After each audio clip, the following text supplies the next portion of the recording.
Happy birthday to you. Happy birthday to you. Happy birthday, happy birthday. Happy birthday, Daddy. Happy birthday, Daddy. Ay, kamusta ka na po? Ako, okay naman po ako. Kahit po na may mga taong umaaway sa akin, may mga taong mababait pa rin po. Si Miss O tsaka si Sir Clark, ang babait po nila sa akin, Daddy. Lalong-lalo na po si Miss O. Ay, kung pwede nga po sana, ipapakilala ko siya sa inyo. Magugustuhan niyo po siya, Daddy. Kasi super-duper bait niya.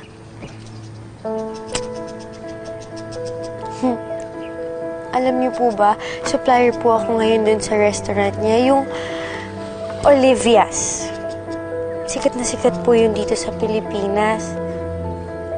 Tapos tuwang-tuwa nga po siya sa mga gawa ko eh.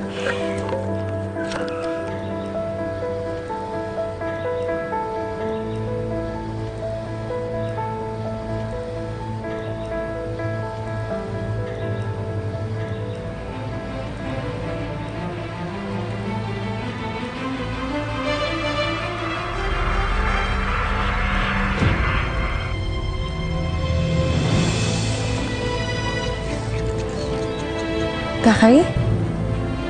Miss O?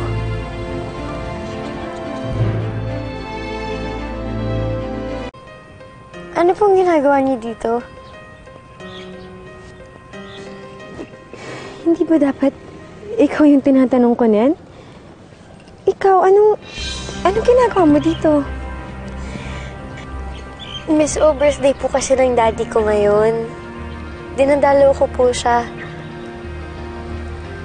Daddy, di ba po kinikwento ko lang siya sa'yo kanina? Sabi ko sa'yo, dadalhin ko siya dito para makilala mo siya. Nandito na siya.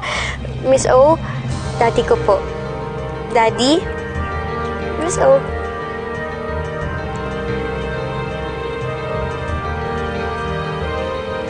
Ikaw ang anak ni Andrew at Loretta?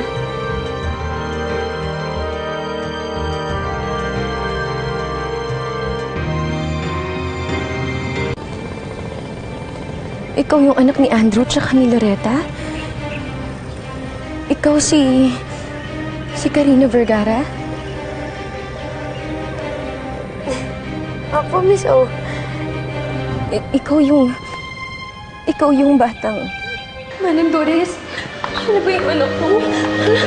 Ano ba yung baby ko, baby? Hindi ako to. Ako yung mami mo. Olivia, hindi yan ang anak mo.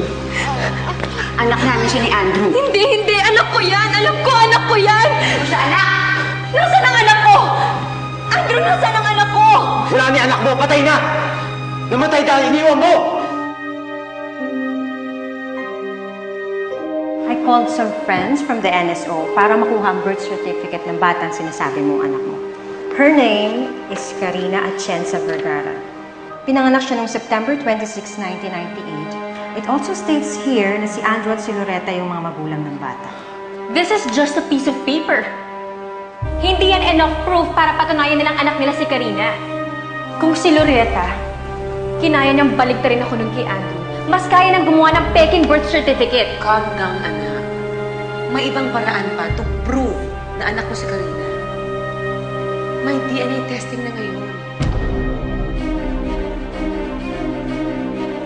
According to the DNA matching, hindi si Miss Pesaro ang ina ng bata. Hindi. Anak ko siya. Ako po yung batang... Ano po? Miss O, nakita na po ba tayo noon? Oo.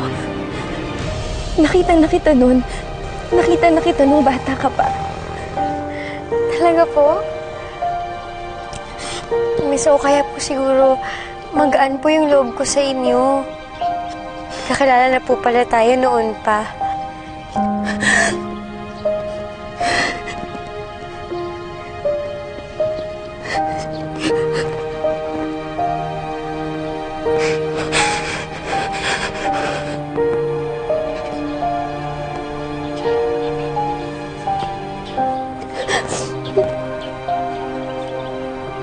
O?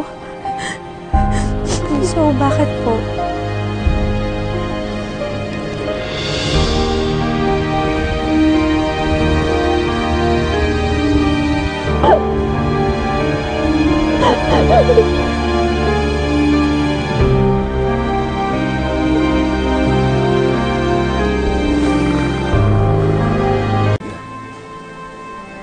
Ano pa tinatay-tay mo dyan? Hindi na nga nag-match, di ba? Naniniwala ka na sa akin? Pasensya na kayo sa lahat ng gulong dinulot ko sa inyo. Gabi-gabi akong umiiyak kapag iniisip ko yung anak ko. At akala ko pagbalik ko dito, makikita ko na siya. Loretta, pwede ba akong magpaalam kay Karina? Katapos ito, hindi ko na kayo guguluhin. Meron din akong anak. Parang ikaw. Kaedad mo din siya.